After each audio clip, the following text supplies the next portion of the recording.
અમેરિકામાં યુવાનો અને યુવતીઓ માટે લગ્ન એક વ્યવસાય છે, એક ધંધો છે, એક બિઝનેસ છે. એ લોકો શું કરે છે?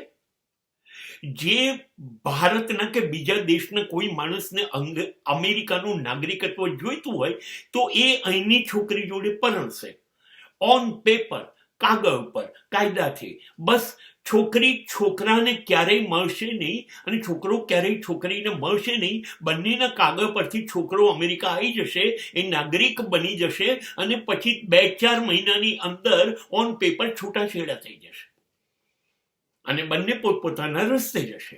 અને આ કામ કરવાના છોકરી 60 લાખથી 1 કરોડ સુધીની રકમ લે છે. એવી જ રીતે અમેરિકન છોકરાઓ ભારતની છોકરીને લઈ આવે તો એને ખાલી ઓન પેપર લગ્ન કરશે, પછી છૂટાછેડા આપી દેશે, પેલીને નાગરિકત્વ મળી જાય તો, અને ભારતની છોકરીઓ એના માટે પૈસા ચૂકવે છે. એટલે અમેરિકાના છોકરાઓ 2-3 વખત લગ્ન કરે, છોકરીઓ 2-3 વખત લગ્ન કરે, 2-3 વખત છૂટાછેડા આપી દે તો એમની પાસે તો 3-4 કરોડ રૂપિયા એમને થઈ જાય. માટે એ લોકો માટે આ એમનો વ્યવસાય છે.